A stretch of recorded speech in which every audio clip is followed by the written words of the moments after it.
Praise the Lord everyone. आज के शुभ शुक्रवार के लिए हम सब आज बड़े आनंदित हैं कि आज का जो दिन है वो हमारे उद्धार का शुरुआत का एक दिन है, जहाँ से यीशु मसीह ने हमारी उद्धार की योजना बनाई और अपने आप को हमारे लिए कुर्बान कर दिया। और इसलिए ये आज का जो दिन है वो ब्लेसेड फ्राइडे, गुड फ्राइडे, हम सब एक दूसरे को विश करते हैं कि blessed Good Friday to everyone. Praise the Lord everyone. हम सबसे पहले आइए हम दुआ करें। धन्यवाद धन्यवाद धन्यवाद धन्यवाद धन्यवाद धन्यवाद धन्यवाद हो पिता परमेश्वर, आपकी महिमा हो, आपका जलाल हो, आपकी तारीफ हो। और पिता परमेश्वर, हम आपको धन्यवाद देते हैं इस पवित्र संगति के लिए पिता परमेश्वर, कि जो पिता परमेश्वर गुड फ्राइडे के दिन आपने पिता परमेश्वर हमको पिता परमेश्वर ये आशीषें दी कि हम आपके अनुसार आपके पवित्र वचन को शेयर करने वाले हो सके। पिता परमेश्वर, आज जो एक बड़ा महत्वपूर्ण दिवस है, जो पिता परमेश्वर इतना ज़्यादा महत्वपूर्ण है कि जिसके कारण हमें उद्धार मिला। पिता परमेश्वर, आप पिता परमेश्वर इस दुनिया में इसलिए आए कि हमें पिता परमेश्वर अनंत जीवन का अधिकार मिलने पाए, क्योंकि पुराने नियम के अनुसार पिता परमेश्वर हमें अनंत जीवन का मिलना असंभव था। और इसलिए पिता परमेश्वर जो योजना आज के दिन के लिए, गुड फ्राइडे के दिन के लिए आपने पिता परमेश्वर बनाई, वो पिता परमेश्वर सराहनीय योजना थी। जो पिता परमेश्वर हम बैड फ्राइडे नहीं बल्कि गुड फ्राइडे मनाते हैं, क्योंकि इस दिन हमारा उद्धारकर्ता यीशु मसीह सलीब पर हुआ और उसके बाद में तीसरे दिन वो जी उठा। उसके लिए पिता परमेश्वर हम आपका धन्यवाद धन्यवाद और धन्यवाद करते हैं और प्रार्थना करते हैं पिता परमेश्वर के आज का पिता परमेश्वर वचन जब हम बोलते हैं, होने दीजिएगा पिता कि वो वचन हम नहीं बल्कि पिता परमेश्वर आपके बुद्धि, आपके पिता परमेश्वर जो भी आप बुद्धि हमें देते हैं उसके अनुसार हम ये वचन को शेयर करने वाले हो सके। पवित्र आत्मा हमारी अगुवाई करे। सारा पिता परमेश्वर जो हमें, जिन्होंने इस पेज पे आमंत्रित किया है, हम पिता परमेश्वर शबनम को और ब्रदर अनुपम को बहुत बहुत धन्यवाद करते हैं कि उन्होंने हमें ये मौका दिया कि हम आपके करीब आ सके और वचन को शेयर करने वाले हो सके। आगरा मसीह मंडली के पेज को भी पिता परमेश्वर हम आपके नाम से ब्लेस करते हैं। सब कुछ हम हमारे उद्धारकर्ता यीशु मसीह के नाम से मांगते हैं। सुनिए और कबूल करिए। आमीन आमीन। धन्यवाद हो पिता परमेश्वर का।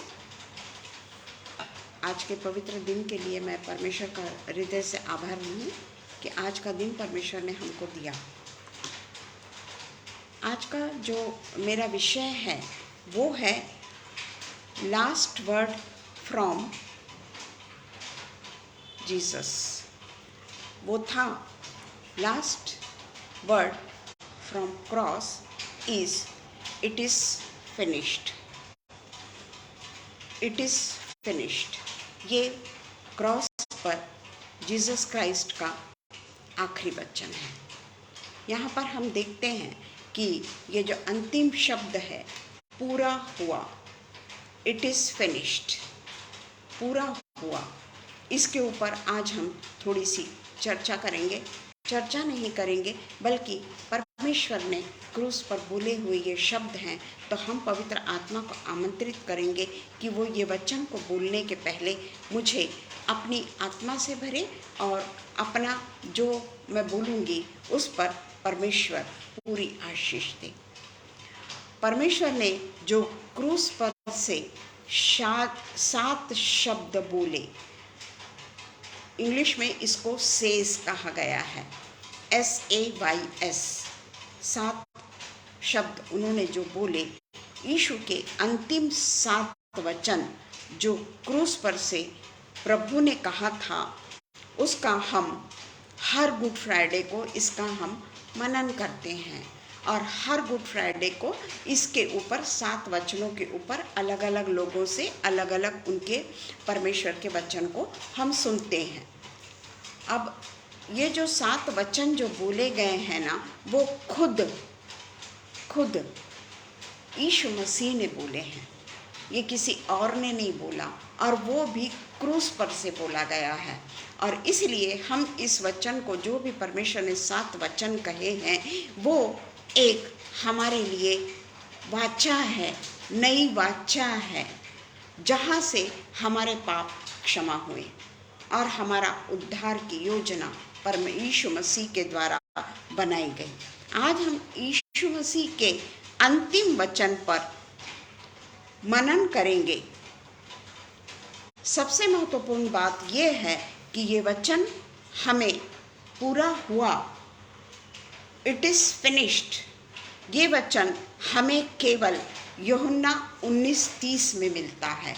चारों गॉस्पल में नहीं है ये वचन, ये सिर्फ हमको यूहन्ना 19 के 30वां वचन है ये, जो हमें इसमें परमेश्वर का वचन जो है वो 4 गॉस्पल्स में इसके परमेश्वर के सारे वचन दिए हुए हैं, परंतु ये जो 7वां वचन है इसको हम पढ़ेंगे, यूहन्ना 19 का 30वां वचन। तब यीशु ने वह सिरका लिया तो कहा, पूरा हुआ, और सिर झुकाकर प्राण त्याग दिए।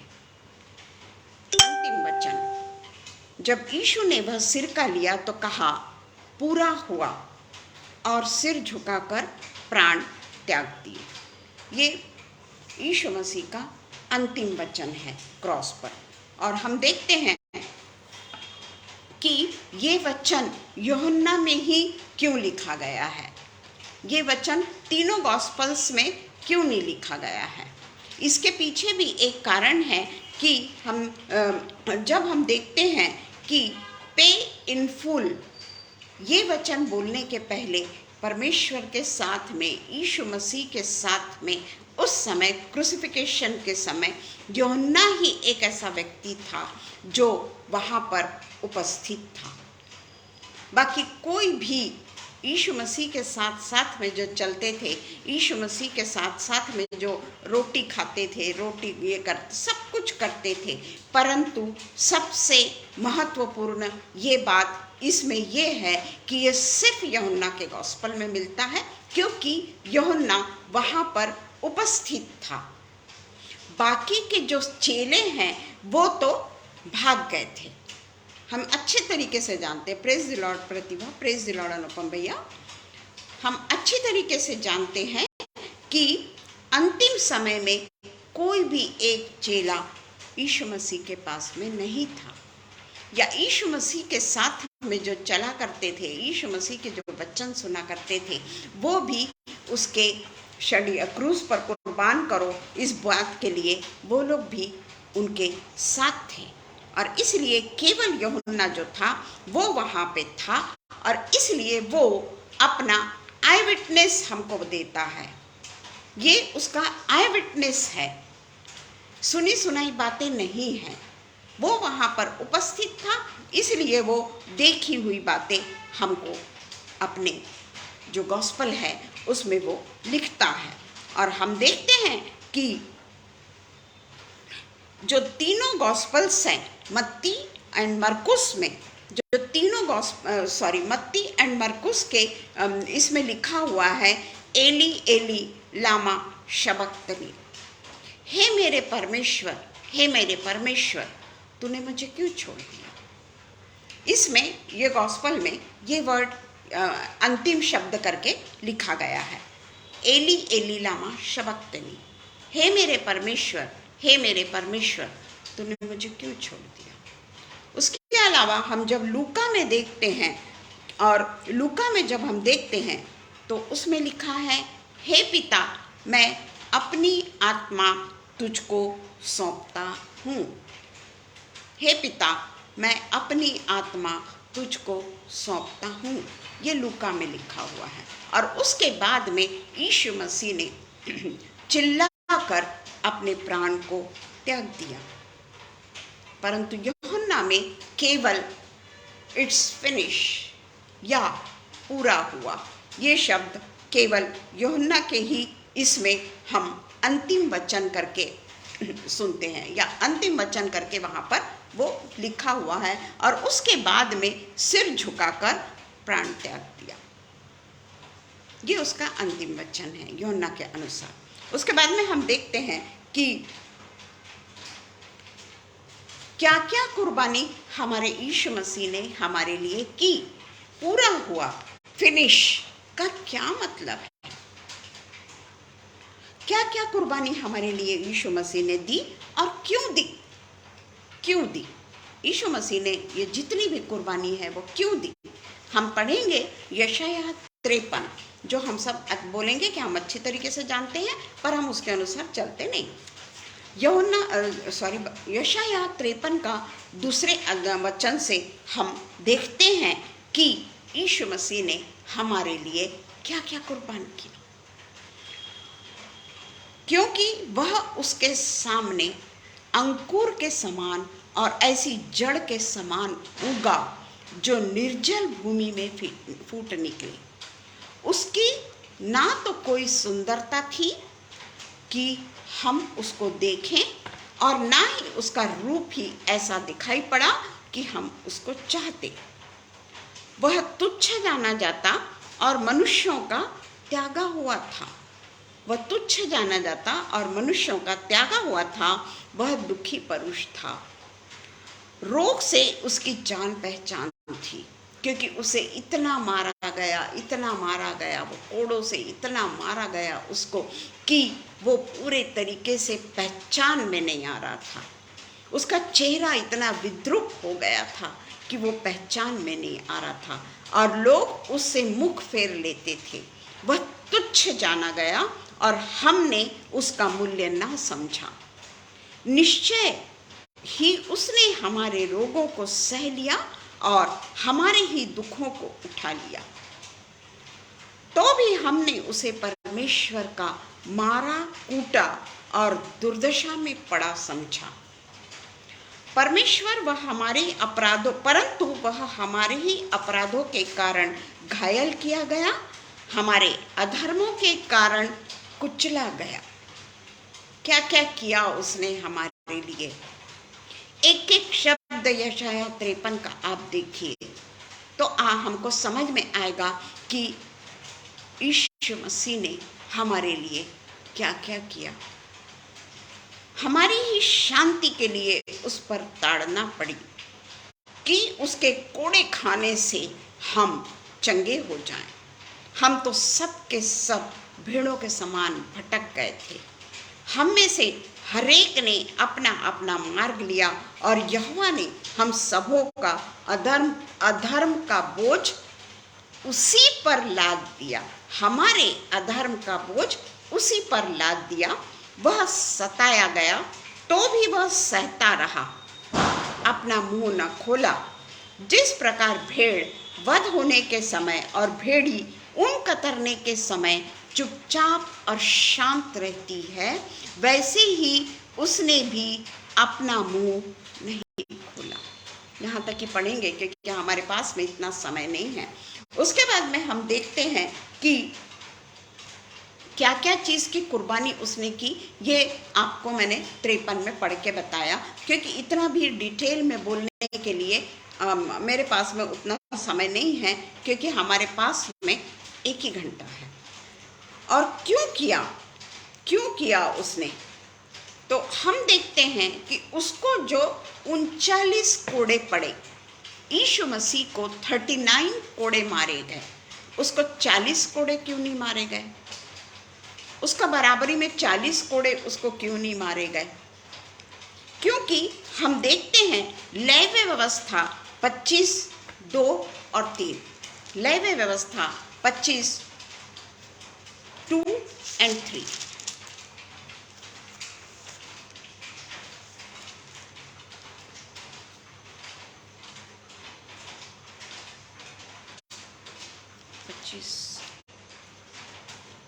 क्योंकि इसमें कुछ गलत हो रहा है मेरा।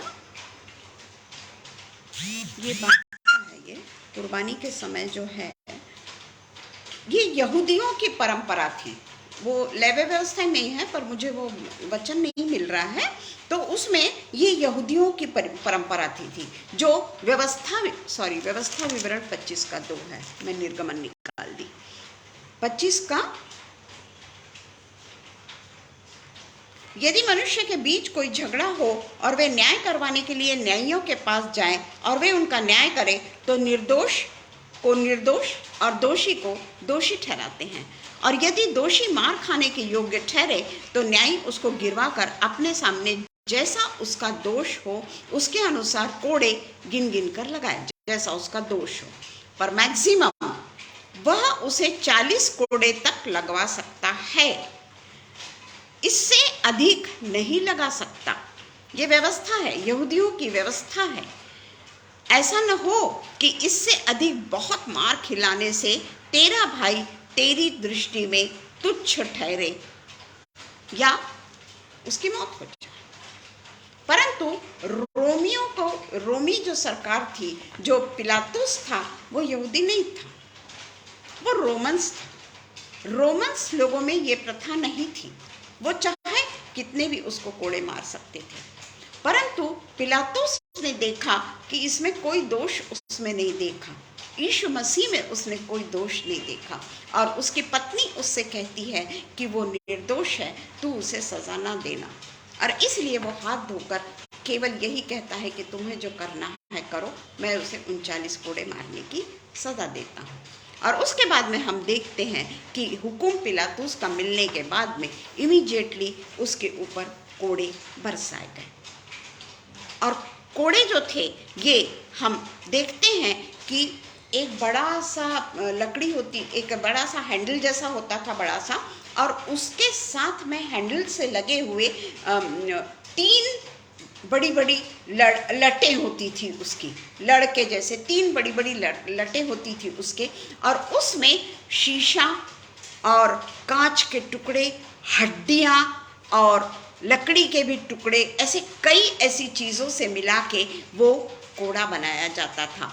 तो उसमें एक ही पार्ट में 3 उसके अलग अलग पार्ट होते थे। 3 लकड़ी एक ही होती थी जो जिससे भी मारते थे कोड़ा, और उसमें 3 पार्ट होते थे। तो उसके अनुसार उसको 13 कोड़े मारे गए, परंतु 13 × 3, क्योंकि वो एक एक कोड़ा अलग अलग शरीर के अलग अलग उसके जो पार्ट्स थे उसके शरीर के अलग अलग कोने से पूरे तरीके से जब वो उनके पीठ पे जब मारते थे, यीशु मसीह को पूरे तरीके से बांध दिया गया था और उसके पीठ पर कोड़े मारे जा रहे थे। और वो जब कोड़े मारे जाते थे वो तीनों एक साथ में उसके शरीर पे पड़ता है, और उसके बाद में वो पूरा मांस का जो लोथड़ा है वो पूरा का पूरा लेकर बाहर आता है। इस तरीके के वो कोड़े हुआ करते थे, बड़ी दर्दनाक असहनीय कोड़ों की मार थी वो।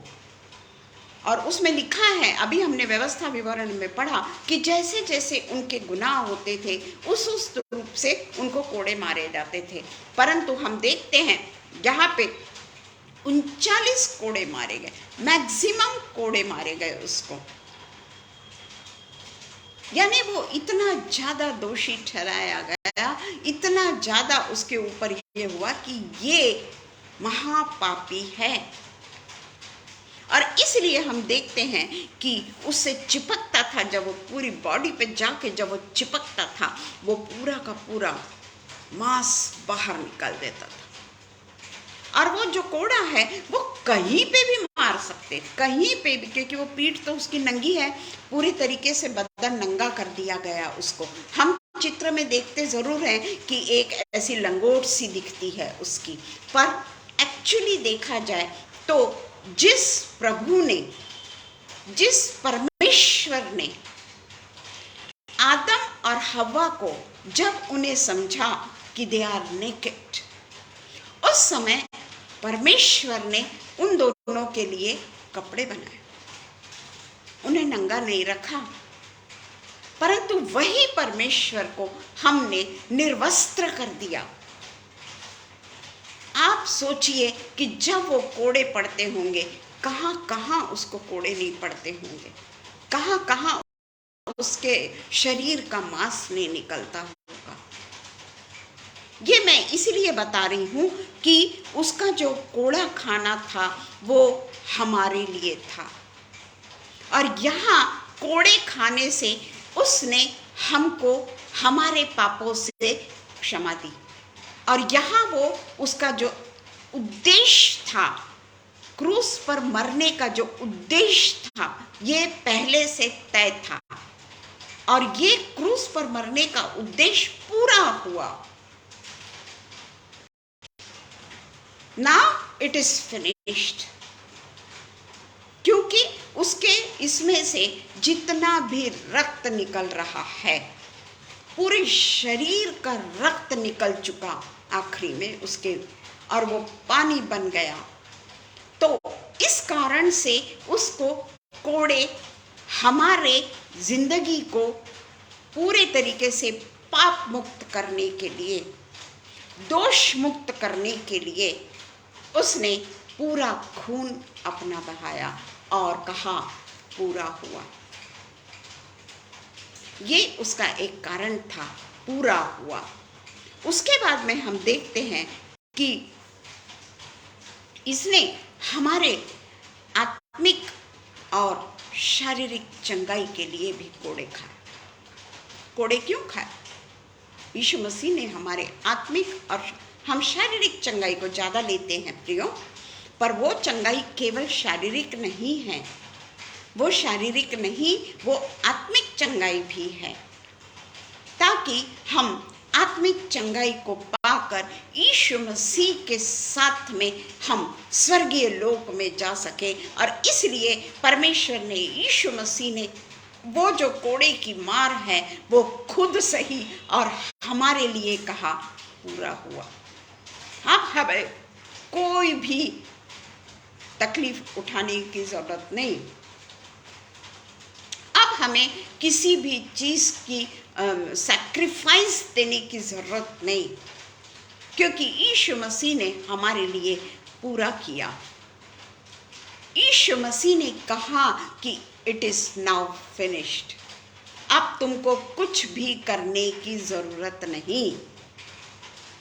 मैंने तुम्हारे रोगों को भी अपने ऊपर ले लिया।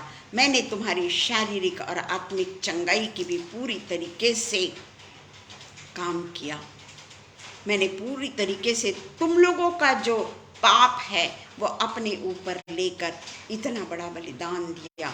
और इस तरीके से हम देखते हैं कि पहले परमेश्वर के नियम में हर समय, पुराने नियम में हम देखते हैं कुर्बानी के सिवा कुछ भी नहीं होता था।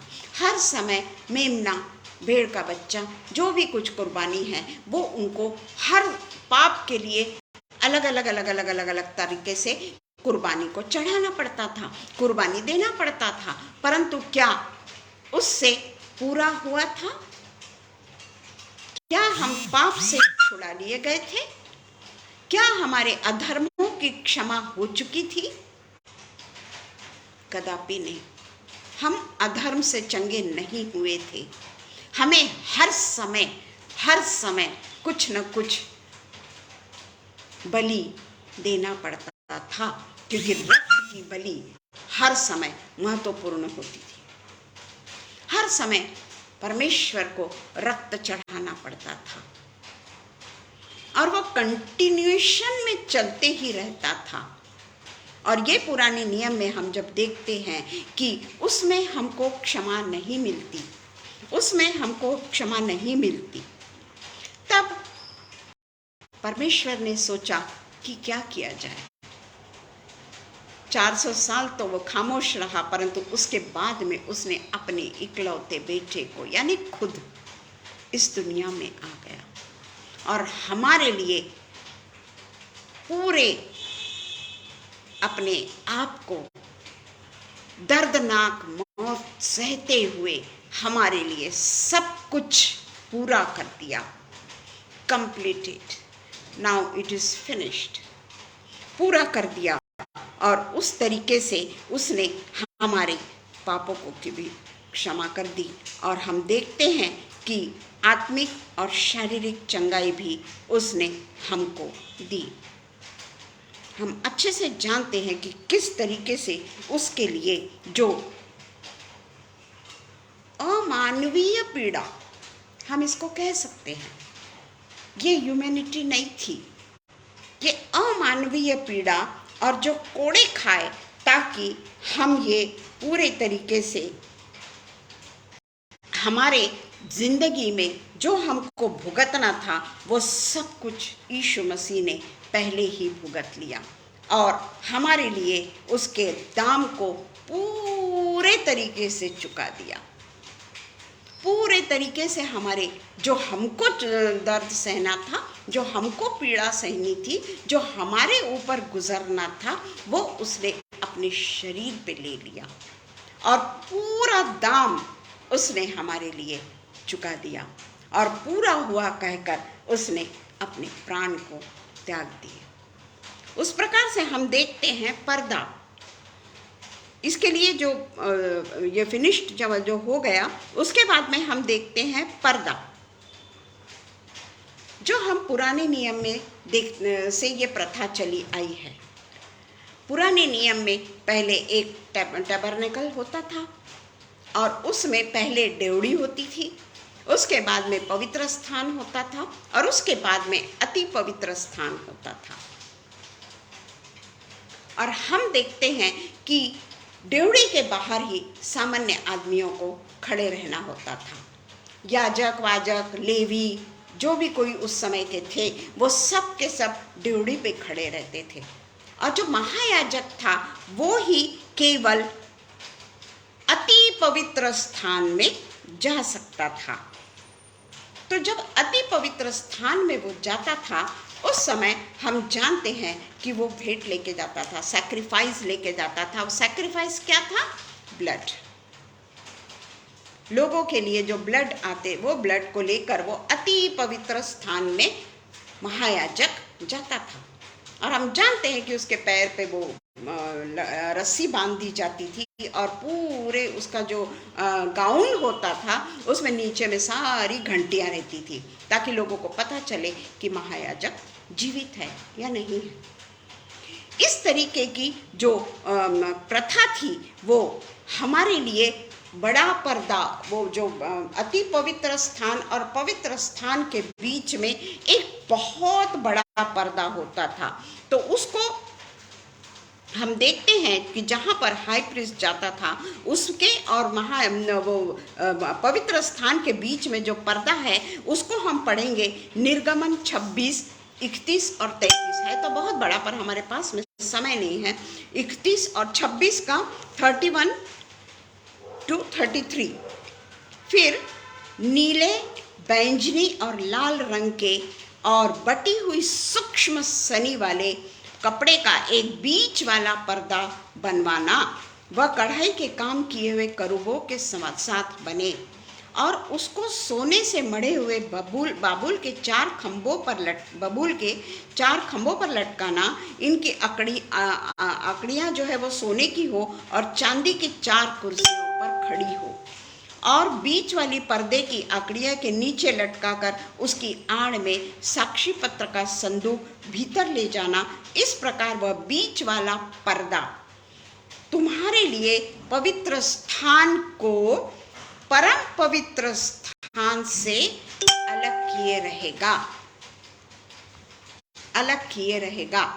और इस तरीके से वो जो पर्दा जो है वो सिलाई वाला नहीं होता था, बीच में उसकी कोई सिलाई नहीं होती थी, वो एक पूरा पर्दा बनता था और बहुत चौड़ा, इसमें सब लिखा हुआ है कितना चौड़ा कितना क्या, उतना लंबा पर्दा पवित्र स्थान और अति पवित्र स्थान के बीच में रखा जाता था। और ये उस समय की वाचा थी। वाचा के अनुसार केवल वही व्यक्ति अंदर जाता था जो महायाजक था और वो भी अपने पापों की पूरे तरीके से प्रायश्चित करके, पूरे तरीके से पापों की क्षमा मांग के वो महायाजक अंदर जाता था। हम देखते हैं यीशु मसीह का जो है वो पर्दा, जब यीशु मसीह पूरे तरीके से खत्म हो गया उसका, यीशु मसीह ने प्राण त्याग दिया, उस समय वो महाकाय पर्दा ऊपर से लेकर नीचे तक फट गया।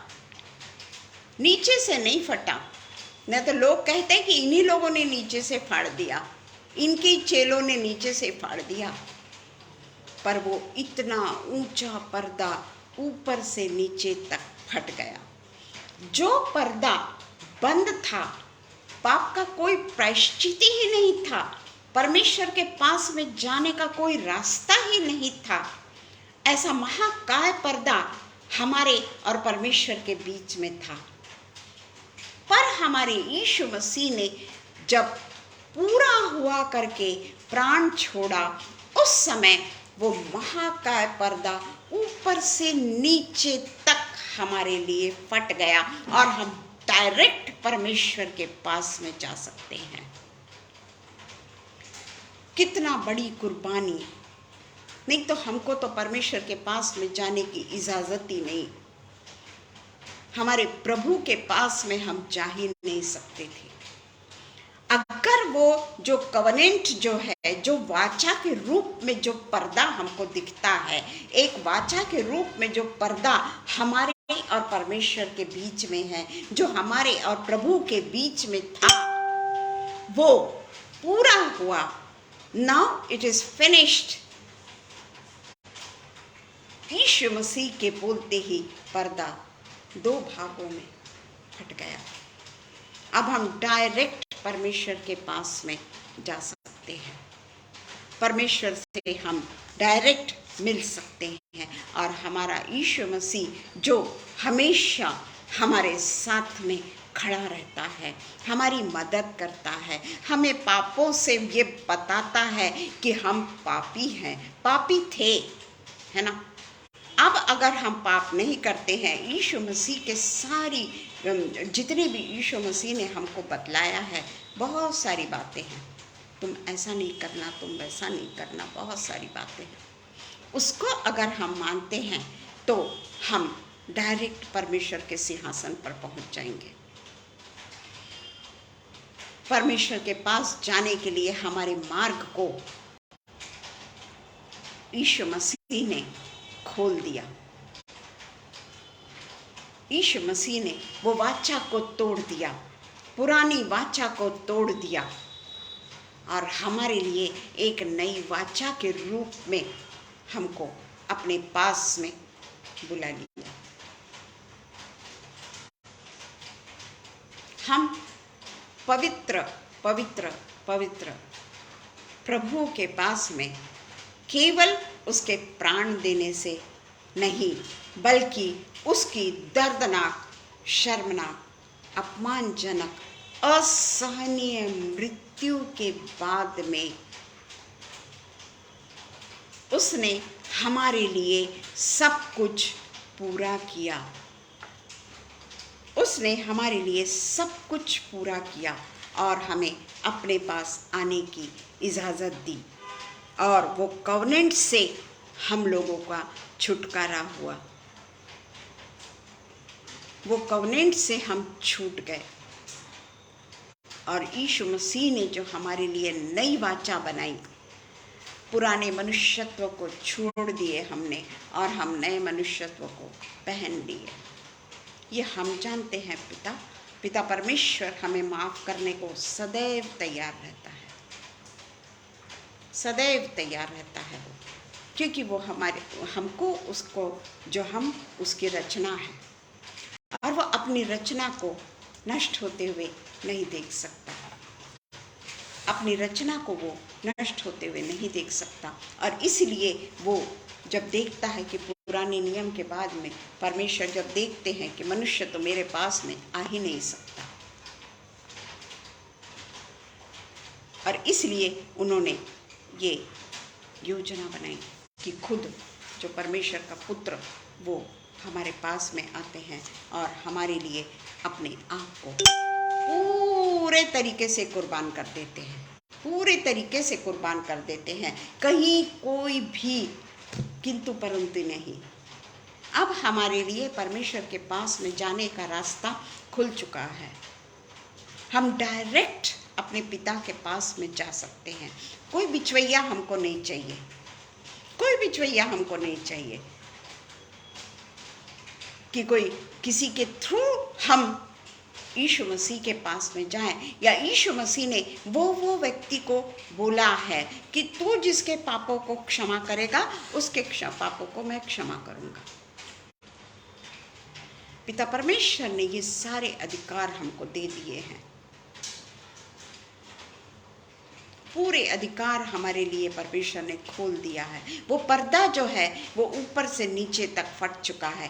परमेश्वर ने हमारे लिए वो योजना को पूरा कर दिया है। अपने प्राणों की आहुति देकर उसने हमारे और उसके बीच आने वाले जो अड़चन थी, जो रोड़ा था, वो रोड़े को दूर कर दिया। और क्या कुर्बानी करना चाहिए उसने? क्या चाहते हैं हम कि वो और क्या कुर्बानी करे हमारे लिए? क्या कुर्बानी हम उससे और चाहते हैं? क्योंकि आज हम फिर से कई सालों से जो गुड फ्राइडे मनाते आ रहे हैं, आज भी हमने गुड फ्राइडे मना लिया। हमारा खत्म हो गया गुड फ्राइडे मनाना। हम हो गया, एक था 40 डेज का उपवास करना, लेंट डेज करना, या उसके बाद में जो भी कुछ है। जैसे हमारे यहाँ पैशन वीक चलता है, सोमवार से लेके गुरुवार तक हमारे यहाँ पैशन वीक चलता है।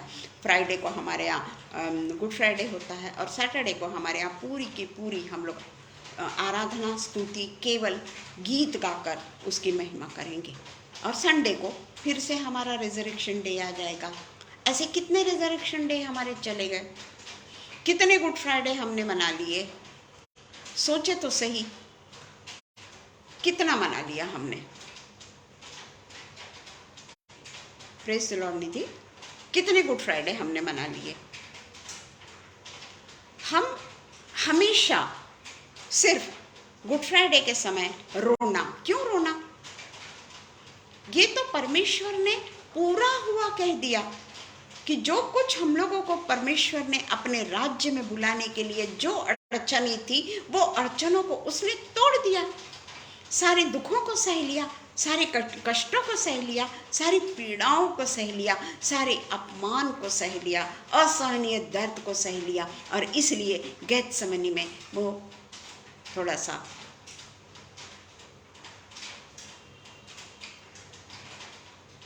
तकलीफ में आता है, पर स्वर्गदूत उससे कहता है कि एक ऐसा आत्मा रहेगा जो तुझे कंसोल करेगा, धीरज देगा।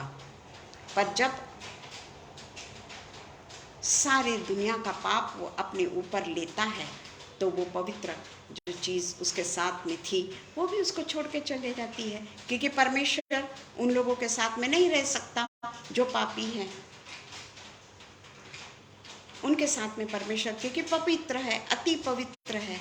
उस पे से हम सोच ले कि हमारे साथ में जब हम जानते हैं, अब हम सब कुछ जानते हैं कि यीशु मसीह ने अपना दाम पूरा हमारे लिए चुका दिया और कहा अब इट इज फिनिश्ड।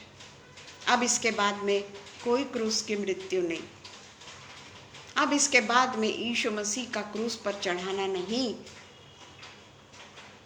अब कुछ नहीं, क्योंकि उसने एक बार में अपने पूरा दाम को चुका लिया।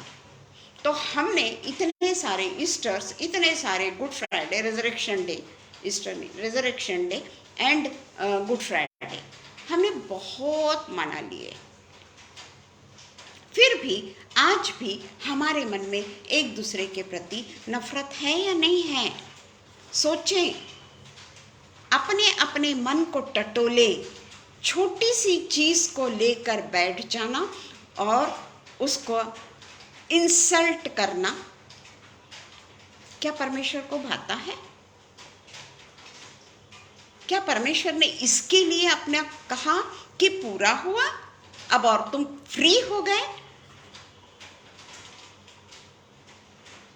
किसी का अपमान करने के लिए, किसी को नीचा दिखाने के लिए, झूठ बोलने के लिए, किसी को मन में बैर रखने के लिए क्या हम अभी रख सकते हैं? क्योंकि यीशु मसीह तो हमें माफ कर देगा।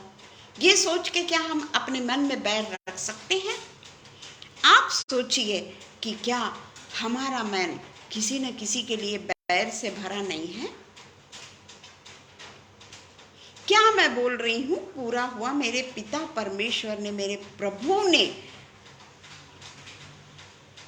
इतनी जलील मौत को सहा केवल मेरे लिए, केवल मेरे लिए।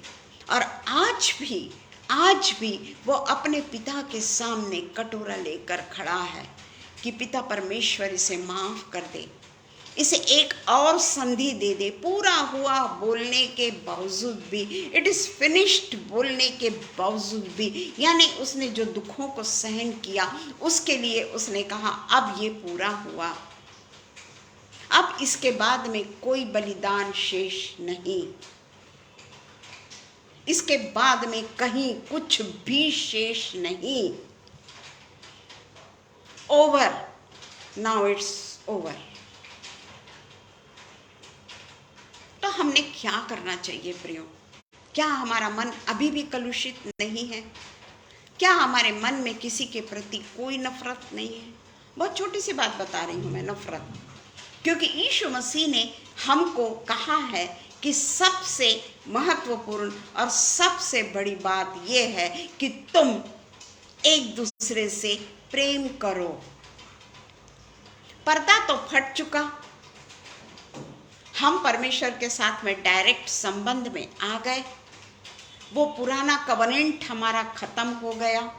जैसे ही परमेश्वर ने कहा पूरा हुआ, हमारी वाचा पूरी तरीके से यीशु मसीह के साथ में जुड़ गई। और हम जानते हैं ना, अब हम पाप से अनजान नहीं है प्रियो, क्योंकि हम परमेश्वर के पुत्र हैं, परमेश्वर की पुत्रियां हैं।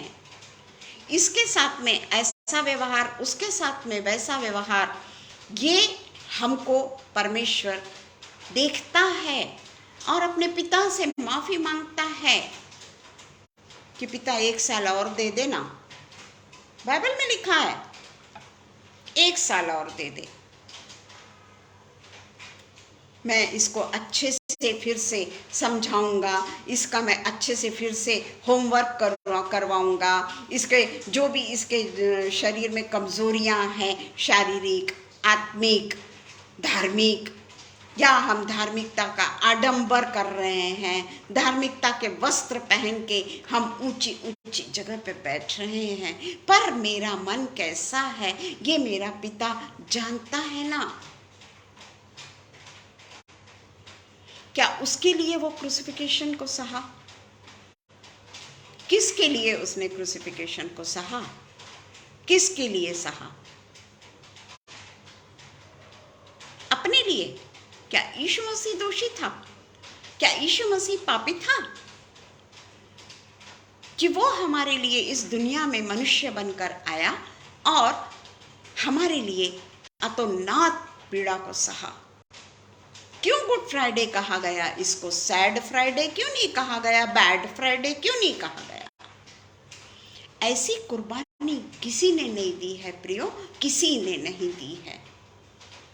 हमको चिल्लाने की, या हमको शोर करने की, या हमको अपने परमेश्वर की इबादत करने के लिए दंगे करने की, या लोगों को तकलीफ देकर अपनी खुशी मनाने के लिए परमेश्वर ने नहीं कहा। अगर मेरे मन में परमेश्वर के लिए सच्चा प्रेम है तो परमेश्वर की ये बात, परमेश्वर की अंतिम आज्ञा, अंतिम परमेश्वर की वाणी, अंतिम परमेश्वर का वाक्य हम हमेशा ध्यान रखें कि किस तरीके से उसने कहा कि पूरा हुआ, पूरा हुआ, अब कोई बलिदान शेष नहीं रहा, कोई बलिदान शेष नहीं रहा। ऐसा बोलकर उसने अपने प्राण त्याग दिए। हर चीज में, क्रूस पर भी उसने जो मार खाई, जो उसने सबसे पहले कोड़े खाए, वो इसीलिए कि हमारे पापों से हम अलहदा हो जाएं, हम शारीरिक और आत्मिक रूप से चंगाई को पालें। अपने रक्त का एक एक कतरा उसने हमारे लिए बहाया। जब उसकी पसली पे भाला मारा गया तो पानी निकला, पूरा लहू बह गया। लहू का एक कतरा भी उसके शरीर में नहीं था। उस हमारे जीवते खुदा के लिए क्या मेरे लिए जो पर्दा फट चुका है, अब वो पर्दा फिर से लगने वाला नहीं, जरूरत नहीं। पर्दा तो हमको लगाना है अपने सारे गंदे कामों पे, अपने सारी गंदी सोच पे। हम तो बेधड़क चर्च चले जाते हैं, बेधड़क चर्च चले जाते हैं। हम भूल जाते हैं कि कुछ देर पहले हमने क्या गुनाह किया था। भूल ही जाते हैं। क्षमा क्या मांगेंगे? नहीं, मेरी तो कोई गलती नहीं थी, गलती तो उसकी थी। दोष लगाने का काम क्या हम नहीं करते? अगर वो ऐसा नहीं बोलता या बोलती तो मैं क्यों ऐसा बोलता? अगर वो मेरे को अपमान नहीं करती जो भी कुछ है, तो मैं क्यों करता? परमेश्वर भी क्रूस पर चढ़ा, यीशु मसीह को क्रूस पर टांगा गया। यीशु मसीह ने क्या हमको क्रूस पर टांगा? क्योंकि वो हमारे अपराधों के कारण पापी गिना गया ना, हमारे अपराधों के कारण उसने क्रूस की मृत्यु सही ना। तो फिर क्यों? क्या सच में पूरा हुआ? परमेश्वर ने तो कहा, उसका तो पूरा जितना भी उसकी कुर्बानी थी, जो उसको सैक्रिफाइस हमारे लिए करना था, इतनी दर्दनाक मौत को उसने सह लिया और कह दिया पूरा हुआ। अब कोई बलिदान शेष नहीं। उसने हमको अपने पास में जाने के लिए वो डिवाइड जो था, जो हमारा कवनेंट था, उसको छोड़ दिया, कवनेंट को फाड़ दिया। डायरेक्ट हमारे साथ में परमेश्वर का संबंध आ गया। फिर भी हम देखते हैं कि जो भी कुछ हमने कुर्बान करना है, वो अपने शरीर का बलिदान हमको देना है। जीवित शरीर का बलिदान हमको देना है। उसके कोड़ों को हम याद करें। हमको छोटा सा कांटा भी लग जाता है ना, तो हम उफ कर बैठते हैं। आप बताइए, कांटों का मुकुट चढ़ाने के बाद में उसको 39 कोड़े मारे गए। वो कांटे का मुकुट, जब उसको कांटों का मुकुट जब डाला गया होगा, उस समय उसको क्या लगा होगा? किस तरीके से यीशु मसीह ने, कांटों का मुकुट बाद में है, किस तरीके से यीशु मसीह ने अपने प्राण को त्यागा। उस चीज को याद करके रोने से कोई मतलब नहीं है, रोने से कोई मतलब नहीं है। वो हमारे जो आंसू है ना, वो मगरमच्छ के आंसू है। हम नहीं समझ पा रहे क्या अभी तक? कितने गुड फ्राइडे हमने मना लिए ना, हम अभी तक नहीं समझ पा रहे कि हम में क्या गलती है। दूसरों की गलतियां तो कोई भी देखता है प्रियो, पर अपनी गलती क्या है? हमारा क्या गलत हुआ?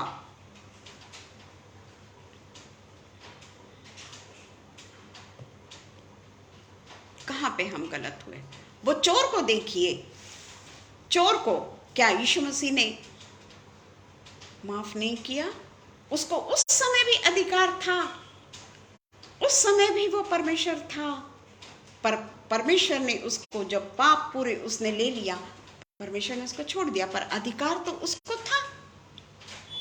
दो चोर थे, दोनों चोर पहले ठट्टा करते हैं और उसके बाद में बाद में एक चोर बोलता है कि हमने तो गुनाह किया, इसने क्या किया, ये किस चीज की सजा भुगत रहा है। उसी समय उसका यीशु मसीह ने बपतिस्मा कर दिया।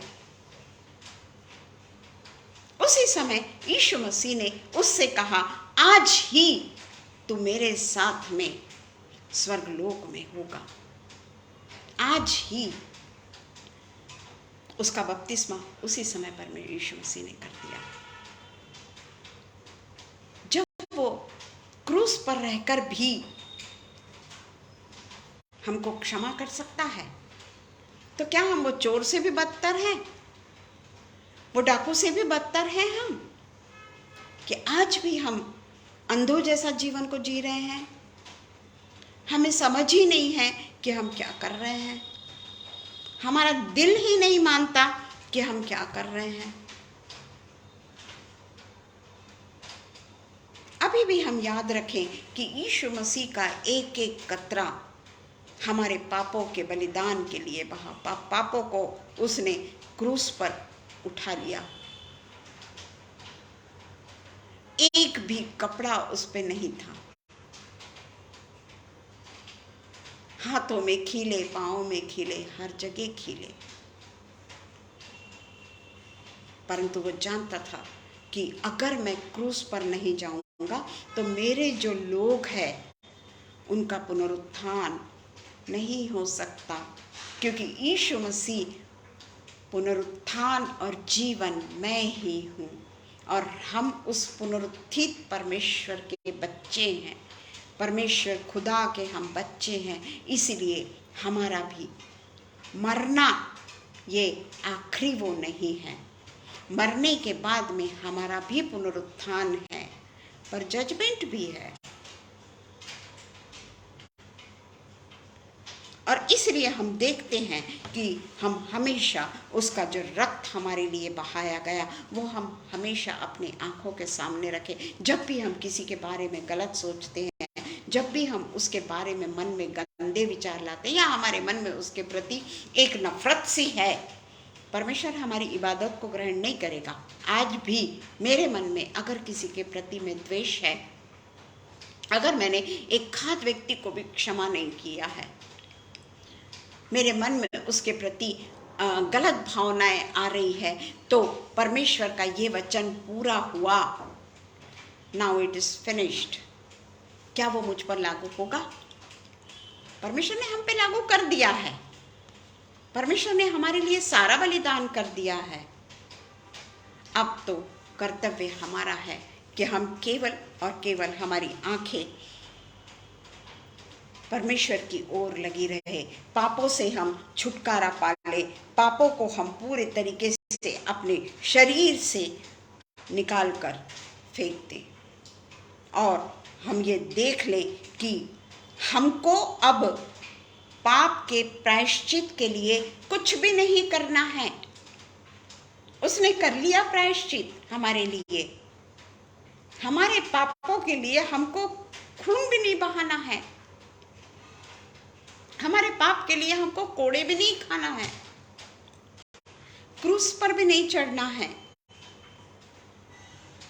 हमें केवल और केवल अपने पापों का अंगीकार करके हमेशा के लिए वो पापों को खत्म करना है।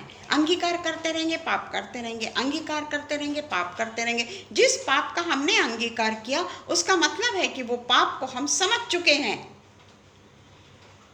उस पाप को हम समझ चुके हैं, क्योंकि हमने अंगीकार किया, या हमारे मन में कहीं तो भी एक घंटी बजी कि तू गलत कर रहा है। प्रेज़ द लॉर्ड दीदी। तो आप सोचिए कि हमारे लिए जो परमेश्वर ने पूरा बलिदान दिया और कहा पूरा हुआ, तो क्या हम अभी भी पाप के संतान हैं?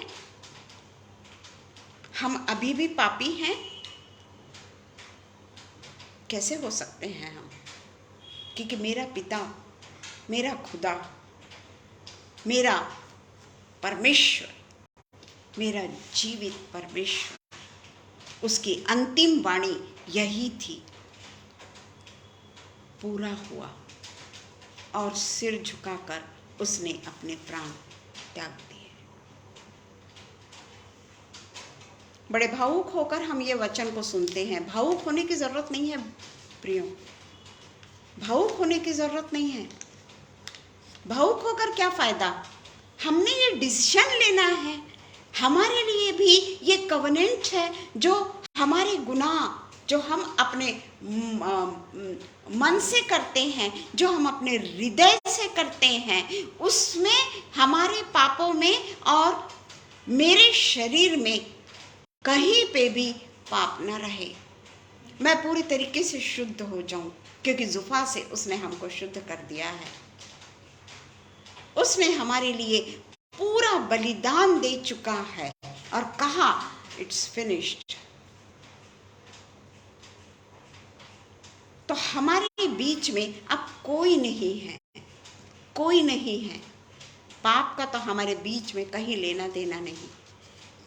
इसीलिए हम बैड फ्राइडे नहीं मनाते, हम सैड फ्राइडे नहीं मनाते, हम गुड फ्राइडे मनाते हैं। और ये तभी हम गुड फ्राइडे मनाएं जब हम पूरे तरीके से परमेश्वर के लिए जिए, परमेश्वर के लिए अपने जीवन को लगा दें, अपनी सारी मन की जो गलत भावनाएं हैं उसको हम त्याग दें, पूरे तरीके से त्याग दें। हमारे सोमवार से हमारा जो पैशन वीक चल रहा है, जो संडे को ख़त्म होगा, मंडे से क्या मैं फिर से पुराने जीवन में आ जाऊं? ये सब चीज़ों को हमको त्यागना है प्रियो, पूरे तरीके से हमको त्यागना है, क्योंकि हमारे लिए यीशु मसीह ने भुगतान चुका दिया है और कहा है पूरा हुआ। कहीं पे भी कॉमा नहीं है, या ऐसा भी नहीं कहा है कि तुम पाप करते रहो, मैं आता जाऊंगा, क्रूस पे चढ़ता जाऊंगा और हमेशा कहूंगा पूरा हुआ। ऐसा भी नहीं है। एक ही बार वो इन्वर्टेड कॉमा है वहां पे, पूरा हुआ। महत्वपूर्ण परमेश्वर की अंतिम वाणी है वो, जो एक आई विटनेस है यूहन्ना की। यूहन्ना वहां पर था उस समय, बाकी सारे चेले, उसके जितने भी फॉलोअर सब भाग गए थे डर के मारे, पर यूहन्ना वहां पे था और उसका वो आई विटनेस है कि यीशु मसीह ने अंतिम वाणी ये कहा पूरा हुआ। हमारे भी लिए ये अंतिम वाणी है। यीशु मसीह ने जो एक बार हमारे लिए क्रूस पर अपने आप को बलिदान किया, और अभी बाद में हम रिजरेक्शन डे भी मनाने वाले हैं, तो उस समय के लिए हम अपने आप को अब अगर हमारे, क्योंकि हम अगर किसी के लिए नफरत करते हैं, हमारे मन में किसी के लिए पाप है, हमारे मन में किसी के लिए घृणा है, हमारे मन में किसी से हम ज़्यादा प्यार करते हैं, किसी से हम कम प्यार करते हैं, वो एक पाप है। हम होते ही कौन है लोगों को दोष देने वाले? हम होते ही कौन है लोगों को दोष देने वाले? दोष लगाने वाले हम कौन? उंगली उठाने वाले हम कौन? और इसलिए जो भी कुछ परमेश्वर ने हमारे लिए किया, यीशु मसीह ने जो हमारे लिए कुर्बानी किया, और उसके लिए आज हमने गुड फ्राइडे मनाया, इसके बाद में हम पूरे तरीके से अपने पापों को त्याग कर एक नए जीवन की शुरुआत करें और नया जो परमेश्वर ने हमको नया मनुष्यत्व पहना दिया है उसको हम ग्रहण करें। आमीन। आइए हम प्रार्थना करें।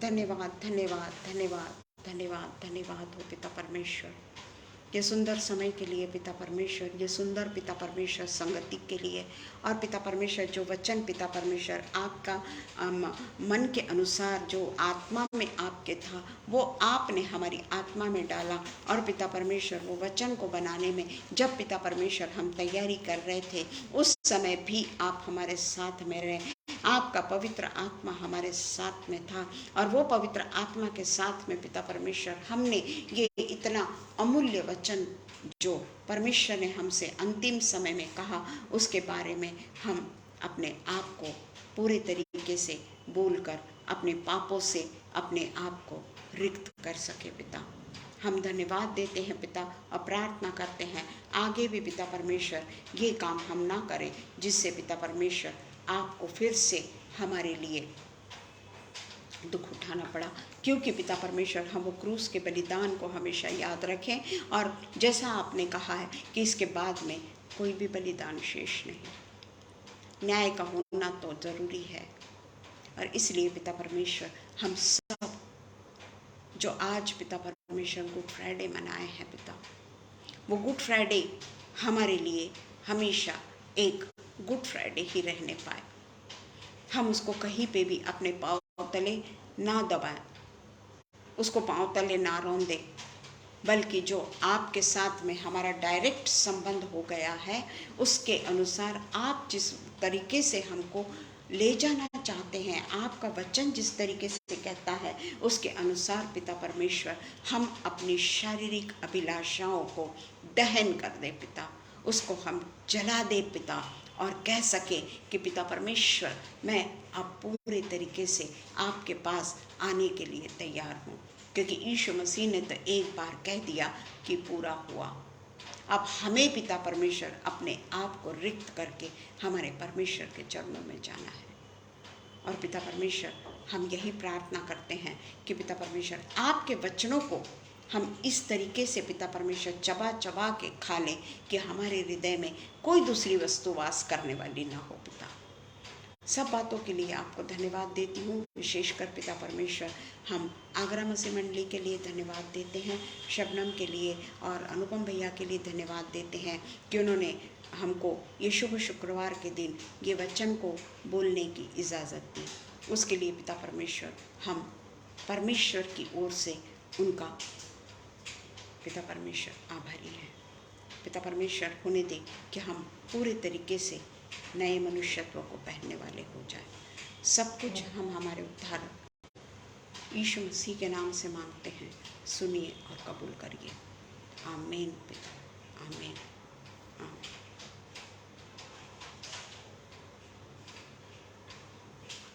धन्यवाद हो सबको पिता परमेश्वर के नाम से। फिर से एक बार ब्लेसेड गुड फ्राइडे, और अभी से मैं कह देती हूँ हैप्पी रिजरेक्शन डे।